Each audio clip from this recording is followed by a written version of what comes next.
नमस्कार दोस्तों मित्रों, मैं रमेश पारेख आज आपके बीच में फिर से आ गया हूँ। भगवान राम की वाल्मीकि कृत ये पावन रामायण की कथा जो इस कलयुग के रोग दोष कष्टों से मुक्त करके हमें जो है सत्य मार्ग पर, सत्य के मार्ग पर और हमें भगवान का अनुसरण करने का मार्ग बताती है। इस प्रकार की इस पावन अनुपम कथा वाल्मीकि कृत रामायण का हम श्रवण करेंगे और जानेंगे कि महर्षि वाल्मीकि ने भगवान राम के इन पावन लीलाओं को किस प्रकार चित्रित किया है, किस प्रकार वर्णित किया है, ये हम अब जानेंगे। और दोस्तों मित्रों कि जैसा कि आपको पता है, कल की कथा में आपने जाना कि किस प्रकार मारीच और एकंपन राक्षस के बीच, रावण और इनके बीच में किस प्रकार का जो वार्तालाप होता है, किस प्रकार शूर्पणखा जो है वो ताने मारती है रावण को, और रावण जो है अब जो मारीच को वो धमकी देकर वो ये कह देता है कि यदि अगर तुम अगर नहीं जाओगे तो मैं तुम्हें यहीं पे तुम्हारा वध कर दूंगा, और अन्यथा राम के हाथों जो है जो अनिश्चित मौत है, दोनों में से तुमको एक जो है वो चुनाव करना है। इस प्रकार से जो मारीच वहाँ से फिर वो मारीच वहाँ से प्रस्थान कर जाता है, क्योंकि उस मारीच कहता है कि तुम्हारे हाथों मृत्यु से तो अच्छा है किसी श्रेष्ठ शत्रु के हाथ से मैं मारा जाऊं। इस प्रकार से ये रामायण की कल की कथा हमने सुनी। तो अब आज हम आगे की कथा की ओर बढ़ते हैं मित्रों। तो आइए हम आगे कथा करते हैं। रामाय रामभद्राय रामचंद्राय वेदसे रघुनाथाय नाथाय श्री सीतायापते नमः। रामं रामानुजं सीतां व्रतं व्रतानुजं सुग्रीवं वायुसुनं च प्रणमामि पुनः पुनः। वेद्य वेद्ये परे पुंसी जाते दशरथात्मजे वेद प्राचे सादासित साक्षाद रामायणात्मा। त्वमेव माता च पिता त्वमेव बन्धु च सखा त्वमेव विद्या द्रविडं त्वमेव सर्वं मम देव देवा। हे भगवान श्री राम, आपने दुष्ट राक्षसों का, नीच राक्षसों का भी संहार करके उनका जो है उद्धार किया। और हम इस कलयुग के भंवर में फंसे हैं, तो हमारा भी आप उद्धार करें। इस कामना के साथ आज हम रामायण की कथा में आगे बढ़ेंगे। दोस्तों फिर जो है मारीच जो है वहाँ से प्रस्थान करके चला जाता है। रावण ये समझकर प्रसन्न था कि मारीच अंत में उसकी चेतावनी की गंभीरता को समझ गया है। उसने मारीच का आलिंगन किया और वे रावण के वायु रथ पर सवार होकर चल दिए। अनेक वनों, नदियों, नगरों और मैदानों को पार करते हुए दंडकारण्य वन में वो पहुंच जाते हैं, जिसके निकट राम, सीता और लक्ष्मण निवास कर रहे थे। और जहां पर दंडकारण्य में राम, लक्ष्मण, सीता निवास कर रहे थे, उसके नज़दीक वो दोनों अब पहुंच जाते हैं। रथ से उतरते ही मारीच ने इस एक सुंदर मृग का रूप धारण कर लिया और राम की कुटिया के पास जाकर आगे पीछे उछलने लगा। मारीच के मृग रूपी शरीर पर मणि के समान अनेक चांदी के बिंब थे। उसके सिंग के छोर नीलमणि यानी नीलम के जैसे प्रतीत हो रहे थे।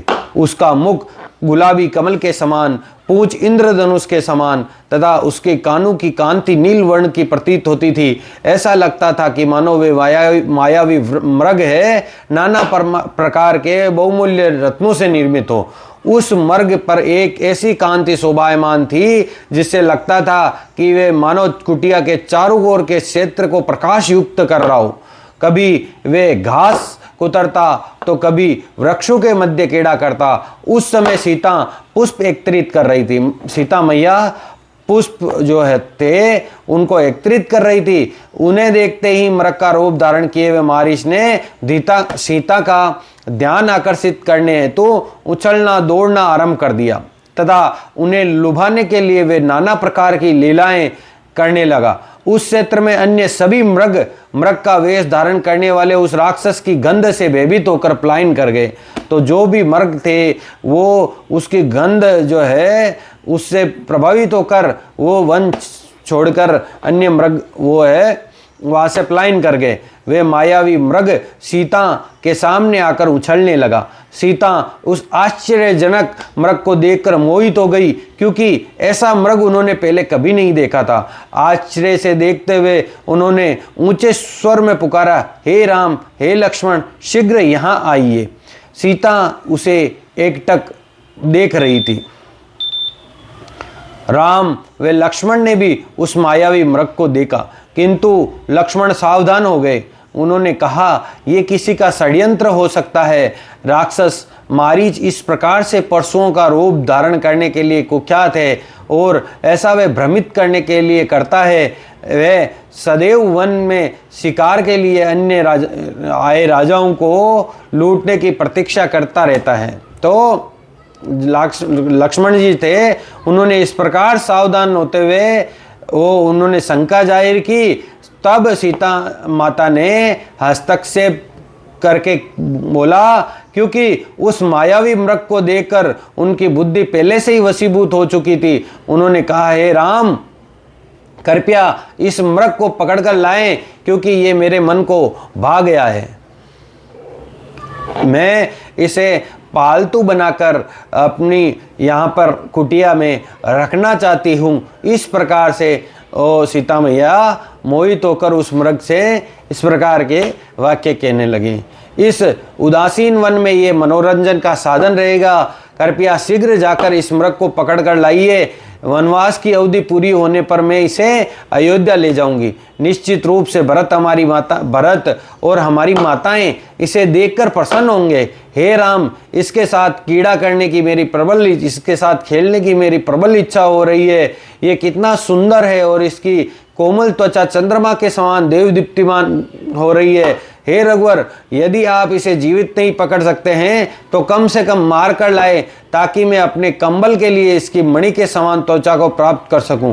कदाचित आप सोचते होंगे कि मैं मूर्ख स्त्री हूं, किंतु ये मृग मुझे निश्चित रूप से चाहिए। मैं इसके सौंदर्य से पूर्ण रूप से प्रभावित हो चुकी हूँ। इस प्रकार सीता मैया जो है उस मृग पर मोहित होकर इस प्रकार की बातें करने लग जाती है। तो इस प्रकार से जो है सीता मैया बातें करने लग जाती है। तो सीता की इच्छा पूर्ण करने का अवसर पाकर जो है राम जी प्रसन्न हो गए और वे स्वयं भी उस मृग के रेशमयी सौंदर्य पर मोहित हो गए।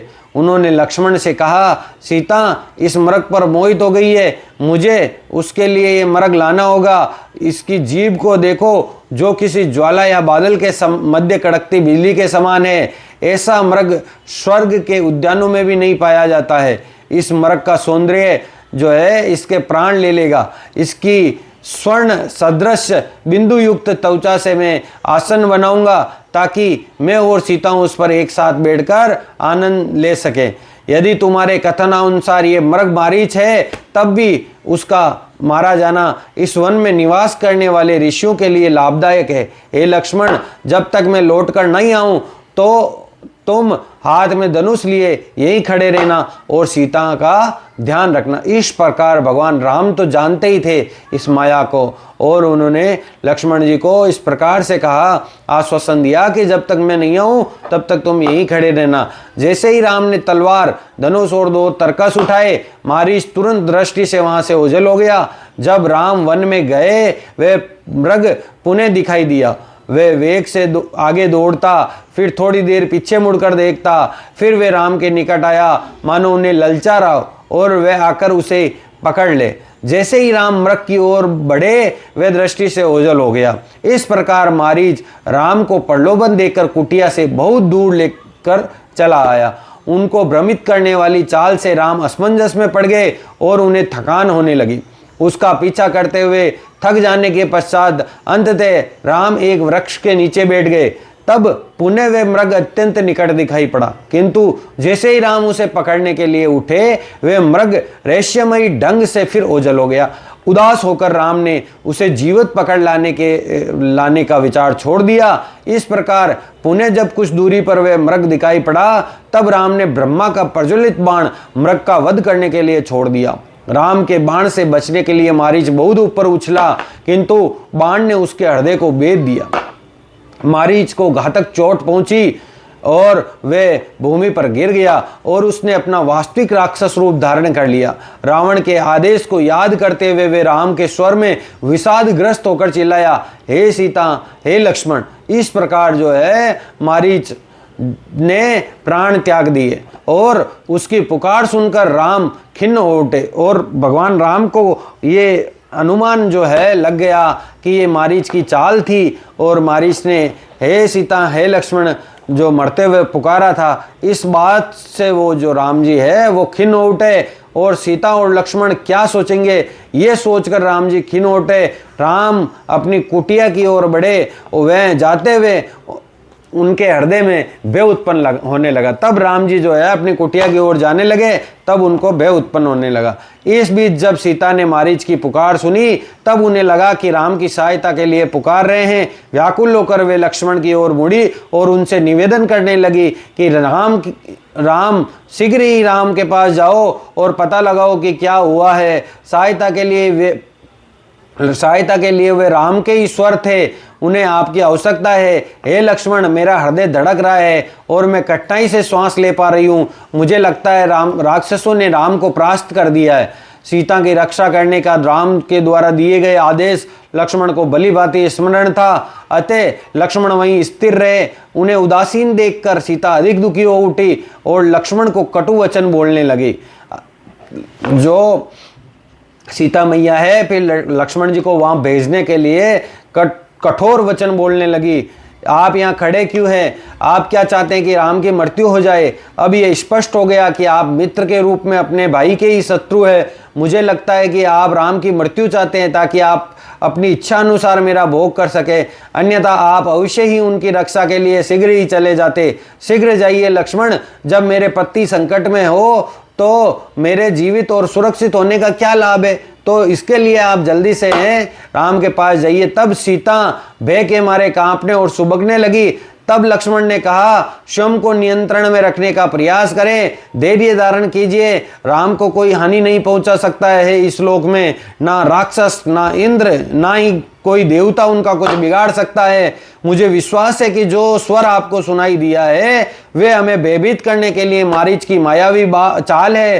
राम ने मुझे आपकी सुरक्षा की आज्ञा दी है, अतः मुझे यही रहकर उनकी आज्ञा का पालन करना चाहिए।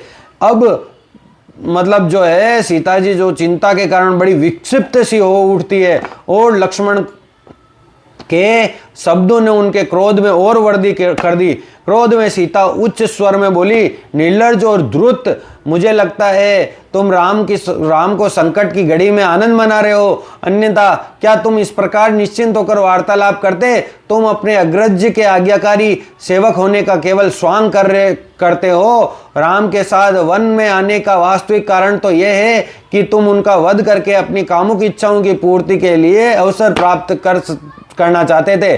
संभवतः तुम भरत के ही दूत हो। किसी भी स्थिति में तुम्हारी ये नीच इच्छाएं पूर्ण नहीं होगी। क्या तुम्हें लगता है कि कमल नैनों वाले राम की पत्नी होकर भी मैं तुम्हें स्वीकार कर लूंगी?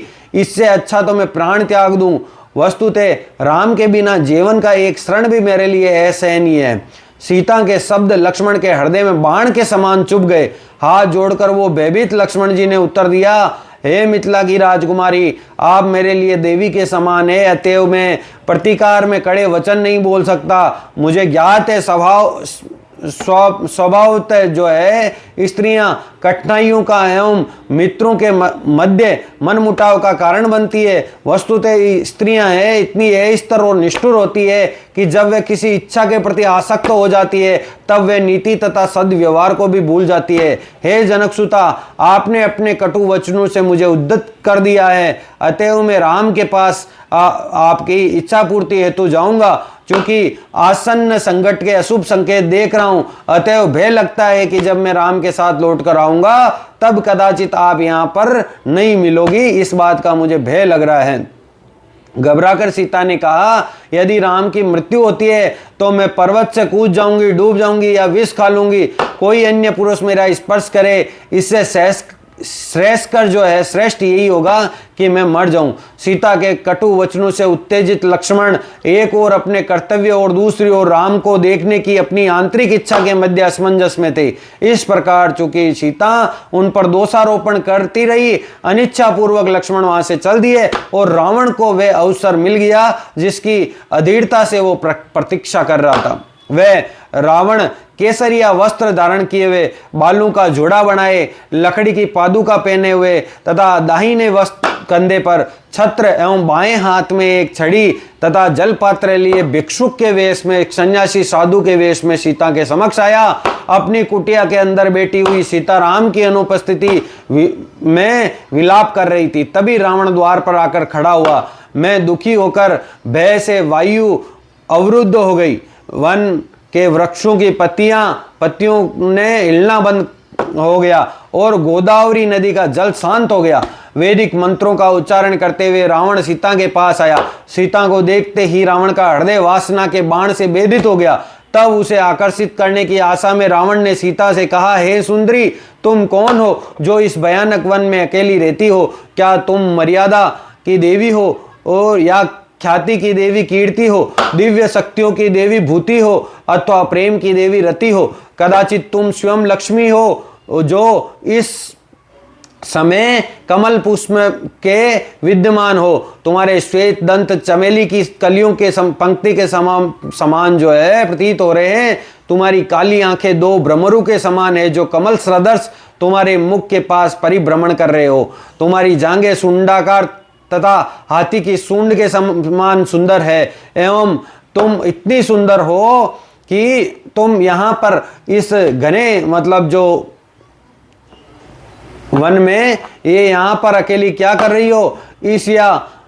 इस विश्व या स्वर्ग की कोई भी स्त्री सौंदर्य में तुम्हारे समान नहीं है। तुमने तट को ज्वलप्लित कर देने वाली नदी के समान मेरे हृदय को हर लिया है। हे श्याम नेनु वाली स्त्री, तुम यहाँ क्यों रहती हो जबकि तुम कहीं अन्यंत्र वैभव में जीवन बिता सकती हो? यहाँ क्यों रहती हो?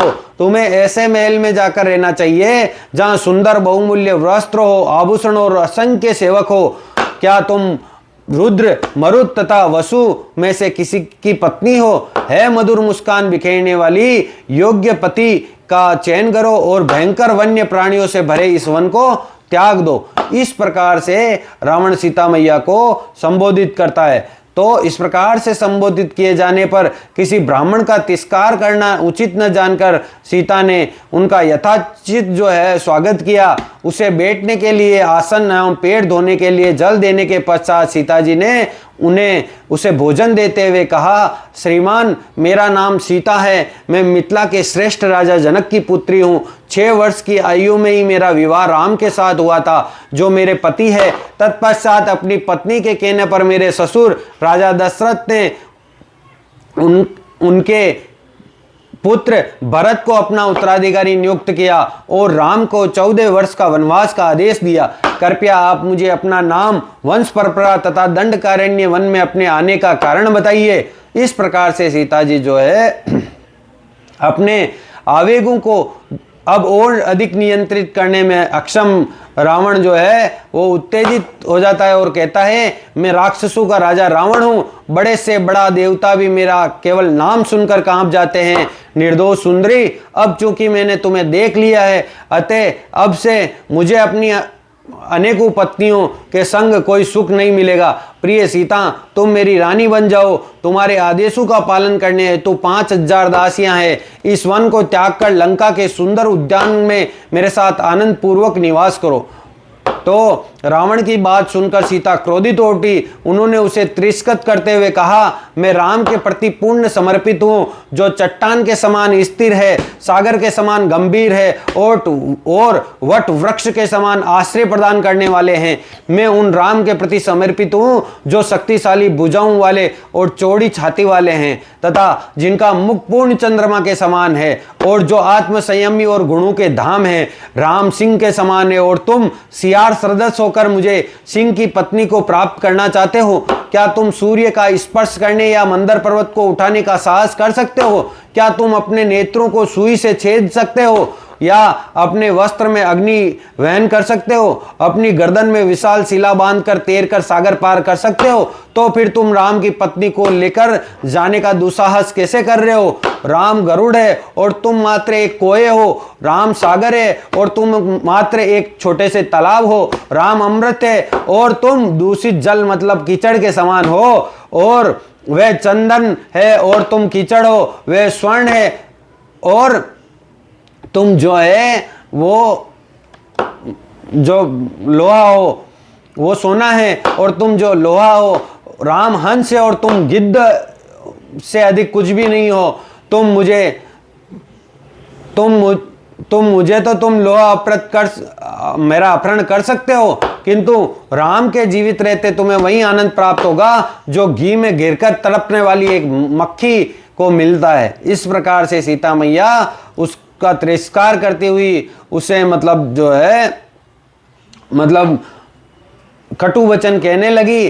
तो इस प्रकार निर्भीकता से बोलने पर भी सीता भय के कारण कांप रही थी। इस प्रकार उन्हें और अधिक धमकाने के लिए रावण ने कहा, सुनो सुंदरी स्त्री, मैं धन के देवता कुबेर का भाई हूं। उसे पराजित करने के पश्चात मैंने उसका पुष्पक रथ ले लिया है और अब वह कैलाश पर्वत के निकट छुपा हुआ है। सभी देवता मुझसे डरते हैं और जहां भी मैं जाता हूं सूर्य का प्रकाश चंद्रमा के प्रकाश की भांति बन जाता है। वायु स्वतः शांत हो जाती है और नदियों का जल का प्रवाह थम जाता है। राम को भूल जाओ क्योंकि वे शीघ्र ही नष्ट हो जाने वाले मृत्य प्राणी, मरने वाले जो कुछ इस दिनों बाद में मरने वाले हो, उसके जैसे मृत्य प्राणी हैं। मेरे संग आकर तुम स्वर्ग का सुख प्राप्त करो। मैं कामातुरता से तुम्हें पाने के लिए उत्सुक हूं, मुझे निराश मत करो। इस प्रकार जो है रावण सीता जी से कहता है। तब सीता कहती है कि यदि तुम वास्तव में कुबेर के भाई हो तो कुप्रयोजन से क्यों आए हो? इंद्र की पत्नी का अपहरण करने वाले जीवित बच सकते हैं, किंतु जो मुझे कष्ट देने का प्रयास करेगा उसका सर्वनाश तो निश्चित है। अंततः रावण ने सारा धैर्य खो दिया। क्रोध के आवेश में उसने भयंकर राक्षस का रूप धारण कर लिया, जिसके 10 सिर थे और 20 भुजाएं थी और नुकीले दांत थे। तब उस राक्षसों के राजा ने घोषणा की, यदि तुम ऐसा पति चाहती हो जो तीनों लोकों में प्रसिद्ध हो तो मुझे स्वीकार करो, मेरी सेवा करो और मैं तुम्हें सदैव प्रसन्न रखूंगा। तुम्हें वन में निष्कासित उस राम के प्रति इतनी प्रीति क्यों है? तब रावण ने अपने बाएं हाथ से झपटकर सीता के केस पकड़ लिए। रावण का स्वर्ण रथ निकट आया और रावण ने अपना दाहिना हाथ सीता की जंघा पर रख लिया। तत्पश्चात वे भयभीत सीता को अपनी भुजाओं में उठाकर आकाश में ले चला गया। जैसे ही वे ऊपर गया सीता चिल्लाने लगी, राम राम मेरी रक्षा कीजिए, इस नीच रावण को दंड दीजिए। व्यथित होकर सीता ने वृक्षों, नदियों, पक्षियों, प्राणियों से विनती की कि वे राम को सूचित कर दे कि उनकी सीता का अपहरण कर लिया गया है। तभी सीता ने एक ऊंचे वृक्ष पर बैठे हुए निंद्रा मगन जटायु को देखा। उन्होंने पुकारा, जटायु कृपया मेरी सहायता करो, कृपया जाओ और राम से कह दो कि दुष्ट रावण मुझे अपहरण करके ले जा रहा है। सीता की करुण पुकार सुनकर जटायु उठा और देखा कि रावण उसे निर्दयता पूर्वक उठाए हुए जा रहा है। उसने राक्षसों के राजा को ललकारा, अरे रावण, मैं जटायु हूं, गिद्धू का राजा। तुमने पर स्त्री पर कुदृष्टि डालने का साहस कैसे किया है? सावधान हो जाओ, क्योंकि तुम अपनी भुजाओं में एक विषैले सर्प को लिए जा रहे हो। मैं जो है अभी 60,000 वर्षों का हो चुका हूं और मेरे पास अस्त्र भी नहीं है। तुम युवा हो और तुम्हारे पास अनेक हथियार हैं, किंतु मैं तुम्हें सीता को ले जाने नहीं दूंगा। मैं तुम्हें सचेत करता हूं, अपना कुप्रयोजन त्याग दो अथवा अपने रथ से उस प्रकार गिरने के लिए तैयार हो जाओ जैसे कि वृक्ष से पका हुआ फल गिरता है। इस प्रकार ललकारे जाने पर रावण क्रोधित होकर जटायु की ओर लपका। जैसे ही उन दोनों के मध्य युद्ध आरंभ हुआ, ऐसा लग रहा था जैसे मानो दो पर्वत एक दूसरे से टकरा रहे हो। रावण ने जटायु पर अनेक हथियारों से प्रहार किया, किंतु उस विशाल गिद्ध ने अपने चंगुलदार जो है पैरों से रावण को कुदेड़ दिया। यद्यपि अनेक शक्तिशाली बाणों से जटायु का शरीर घायल हो चुका था, तथापि रावण के रथ पर चीखती हुई सीता के दृश्य ने उसकी सारी पीड़ा सहन करने के लिए उसे सक्षम बना दिया। जटायु ने बाणों का भयंकर प्रहार से प्रतिरक्षा के लिए अपने पंखों का उपयोग किया और अपने पैरों से रावण के धनुष को नष्ट कर दिया। इसका लाभ उठाते हुए जटायु ने शीघ्र रावण का कवच फाड़ दिया और अपने नुकीले पंजों से रथ के जुटे हुए खच्चरों का भी वध कर दिया। उसने रथ को नष्ट कर दिया और साथ साथ अपनी चोंच से रावण के सारथी का सिर भी काट दिया। रथ नष्ट हो जाने से रावण भूमि पर गिर गया, किंतु उसने सीता को अपनी भुजाओं में दबाए रखा। वन के सभी प्राणी पराक्रम के इस आश्चर्यजनक प्रदर्शन को देखकर जटायु के साहस की सराहना करने लगे, किंतु जटायु बुढ़ा था, वृद्ध था और शीघ्र ही थक गया, जल्दी थक गया। और रावण एक हाथ से सीता को पकड़े हुए तथा दूसरे हाथ में तलवार लिए आकाश में उड़ने के लिए जो है वो आकाश में उड़ने के लिए उठा। रावण की निंदा करते हुए जटायु अकस्मात उसकी पीठ पर कूद पड़ा और उसके बालों को पकड़कर इतने जोर से खींचने लगा कि राक्षसों के उस राजा के अधर क्रोध से कांपने लगे। अपनी बाईं जंघा से सीता को दबाए हुए रावण ने पीछे की ओर हथेली से जटायु पर प्रहार किया, किंतु जटायु ने स्वयं को उस प्रहार से बचा लिया और रावण की बाएं और की 10 भुजाओं को अपनी शक्तिशाली चोंच से फाड़ दिया, किंतु उस स्थान पर तुरंत ही रावण की 10 नई भुजाएं उत्पन्न हो गई। तब राक्षसों के राजा ने सीता को एक ओर छोड़कर अपनी मुष्टि एवं पैरों से जटायु पर प्रहार करना आरंभ कर दिया। वह युद्ध लगभग 1 घंटे तक चलता रहा। निराश होकर रावण ने अपनी तलवार उठाई और जटायु के पंख, पैर और मासल पार्श्व को घातक रूप से काट दिया, जिसके बाद वो घायल होकर गिर पड़ा। विषादग्रस्त सीता वहां पहुंची जहां जटायु पड़ा था। आंखों में आंसू भरकर वे उसका आलिंगन करने लगी, किंतु शीघ्र ही रावण आकर उनके केस पकड़कर उन्हें वहां से उठाकर ले गया और वे शोक से व्याकुल होकर राम राम पुकारने लगी। सीता की करुण पुकार को संपूर्ण ब्रह्मांड जो है सुनकर हिल उठा। सब कुछ अंधकार में समा गया। सीता के शोक में वायु का बहना अवरुद्ध हो गया और सूर्य निस्तेज हो गया। ब्रह्मा ने जो अपने दिव्य नेत्रों से इस पूरी घटना को देख रहे थे, घोषणा की, अब हमारा उद्देश्य पूर्ण हुआ। इस प्रकार से ब्रह्मा जी जो है रावण के मृत्यु का जो योजना रची थी उसके लिए आश्वस्त हो गए कि अब उनका उद्देश्य जो है वो पूर्ण हो गया है। तत्पश्चात रावण आकाश मार्ग से जाने लगा। तब सीता के गहने तथा आभूषण टूटकर भूमि पर गिर गए। उनके हार से निकले हुए मोती उनके जो शरीर से इस प्रकार लुढ़क रहे थे मानो गंगा का पवित्र जल आकाश से गिर रहा हो। दुख और भय से व्याकुल सीता रावण की कायरता की बार बार भत्सना करने लगी, उसका दोषारोपण करने लगी, स्वयं को उसके चुंगल से मुक्त करवाने का सतत प्रयास करती रही। रावण की लंका की ओर जाते ही ऐसा लगा मानो सभी प्राणी विलाप कर रहे हो। यहाँ कोई धर्म नहीं है, कोई सत्य नहीं, कोई सदाचार नहीं है। सीता के केस वायु में उड़ रहे थे, उनके ललाट का टीका लुप्त हो गया तथा मुख उदास था। सीता सिसकती हुई पुकार रही थी, हे राम, हे लक्ष्मण। तभी सीता ने पर्वत की चोटी पर बैठे हुए 5 वानर प्रमुखों को देखा। रावण से छुपकर सीता ने अपनी रेशमी चादर और कुछ गहने वनवासियों के मध्य गिरा दिए, इस आशा से कि वे राम को सूचित कर देंगे। रावण सीता को लंका ऊपर की ओर उन्हें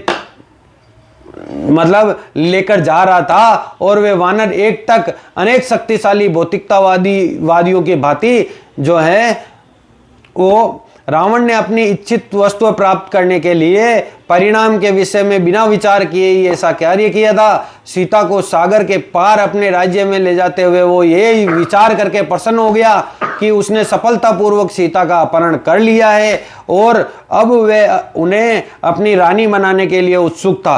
कामुकतावश वे इस प्रकार अंधा हो चुका था कि ये समझ पाने में असमर्थ था कि जिस वस्तु के प्रति आसक्त है वही उसकी साक्षात मृत्यु है और मृत्यु का कारण है। भाग्य की देवी सदैव सर्वश्रेष्ठ भगवान की सेवा में लगी रहती है। जब भौतिकतावादी लोग उनका उपभोग करना चाहते हैं तब वे उनके लिए प्राण घातक भौतिक प्रकृति दुर्गा के रूप में प्रकट हो जाती है। वे संपूर्ण विश्व की स्वामिनी है और वे एक त्रिशूल लिए हुए शेर पर आसीन रहती है, जिसके शूल भौतिक जीवन के त्रिगुणी ताप है। तन व मन से उत्पन्न ताप अन्य जीवों के कारण उत्पन्न ताप और प्राकृतिक आपदाओं के कारण उत्पन्न ताप, ये इस प्रकार के त्रिगुणी ताप होते हैं, उनके समान वो लगने लग जाती है। वस्तुतः विश्व का कोई भी व्यक्ति, चाहे वह श्रेष्ठ वैज्ञानिक हो या विजेता, दुर्गा द्वारा मिले कष्टों का प्रतिकार नहीं कर सकता है।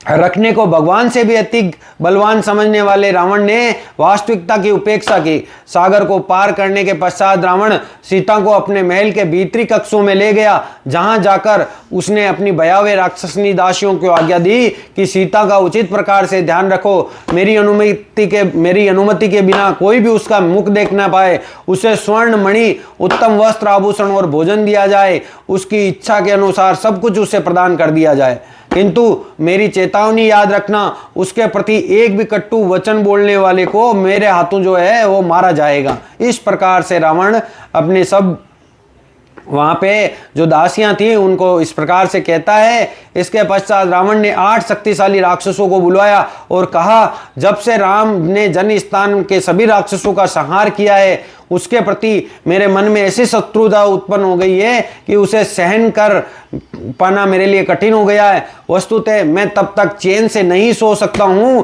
जब तक कि राम का वध न कर दूं।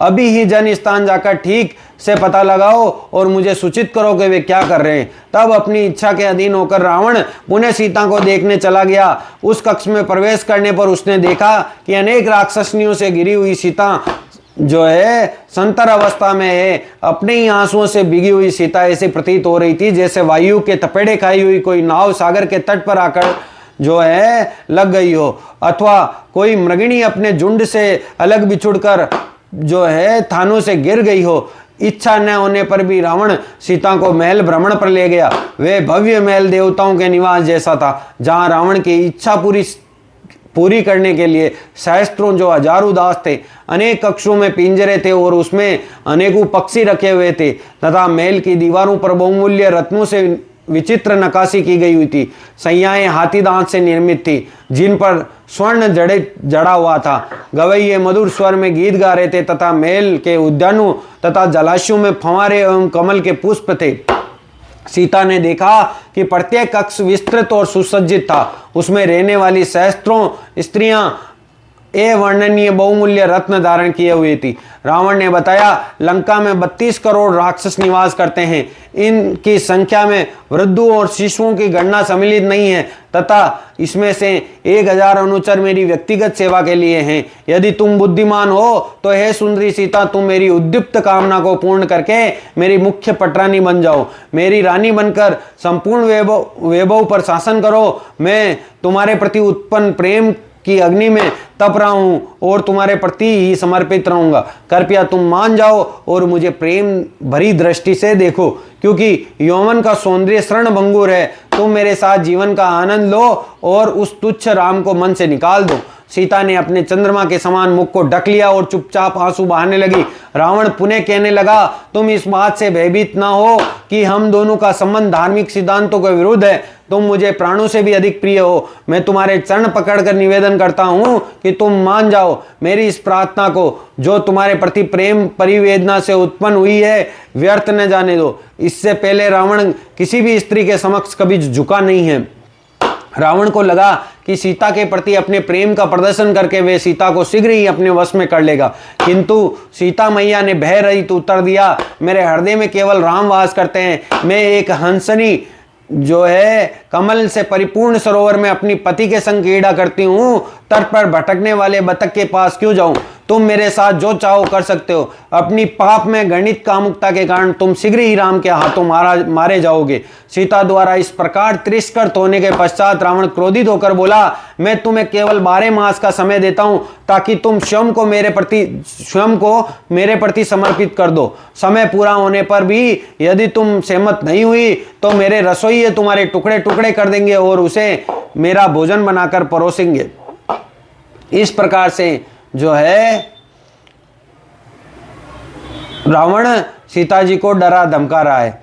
तब रावण ने राक्षसनी दासियों को आज्ञा दी, सीता को अशोक वृक्ष की वाटिका में ले जाओ। उसका भली भांति ध्यान रखना और हर प्रकार से मेरे लिए उसको मनाने का प्रयास करना। उसे डराओ अथवा धमकाओ, उसकी चापलूसी करो, जैसा चाहो करो, किंतु उसे वश में करो। जैसे कि हाथी को वश में करने के लिए हर संभव प्रयास किया जाता है, उसी प्रकार तुम सब कोशिश करो। लंका की सुंदर अशोक वाटिका में पहुंचकर, जो वृक्षों, फलों तथा पुष्पों से परिपूर्ण थी, सीता दुख से व्याकुल हो उठी। कुरूप राक्षसनियों द्वारा लगातार धमकाए जाने के कारण वे शीघ्र ही भय के कारण अचेत हो गई। उस समय ब्रह्मा ने इंद्र को बुलाया और कहा, रावण सीता का अपहरण करके लंका ले आया है। ये हमारा सौभाग्य है, क्योंकि निश्चित रूप से इसका तात्पर्य है राक्षस राज का विनाश। तथापि इस बात का भय है कि सीता राम के वियोग में कहीं अपने प्राण न त्याग दे। अतएव मैं चाहता हूं कि आप जाकर ये दिव्य खीर उन्हें खाने के लिए दे दे। तत्पश्चात इंद्र निद्रा की देवी को साथ में लेकर लंका की अशोक वाटिका में गए। जब निद्रा देवी ने अपने प्रभाव से सभी राक्षसनियों को सुला दिया, तब ब्राह्मण का वेश धारण किए हुए इंद्र सीता के पास जाकर बोले, मैं स्वर्ग का राजा तथा राम की सहायता के लिए आया हूँ। कृपया इस दिव्य खीर को ग्रहण कीजिए, जिससे आप अनेक वर्षों तक भूख और प्यास का अनुभव नहीं करेंगी तथा शारीरिक पीड़ा से भी मुक्त रहेगी। सीता को उस ब्राह्मण के इंद्र होने पर संदेह हुआ और उन्होंने इंद्र से उनके दिव्य रूप में प्रकट होने का आग्रह किया। उनके आग्रह करने पर इंद्र अपना वास्तविक रूप धारण कर लेते हैं। जब सीता ने देखा कि उनके चरण धरती को स्पर्श नहीं कर रहे हैं तथा उनके हार तथा वस्त्र जो है वो मुरझाए हुए नहीं हैं और धूल रहित है, तब जाकर उन्हें विश्वास हुआ कि वे इंद्र ही हैं और तब उन्होंने वे खीर ग्रहण कर ली। सीता जी ने प्रार्थना करके उस खीर को राम को अर्पित किया, फिर उसे ग्रहण किया। उसे खाते ही वे सभी प्रकार की शारीरिक वेदनाओं से मुक्त हो गई।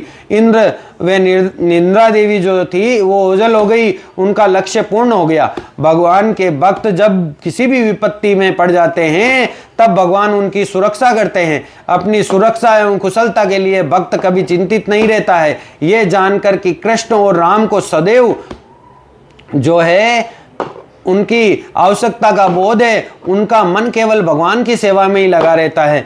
प्रेम के इस आश्चर्यजनक आदान प्रदान में भक्त सदैव ही भगवान का तथा भगवान अपने भक्त का ही चिंतन करते रहते हैं। इस प्रकार की आज करुणामयी ये कथा हम सुनकर आनंदित हुए और भगवान राम और सीता के इस पावन जो है मतलब रामायण की कथा का वाचन करके हम सुखी और आनंदित महसूस कर रहे हैं।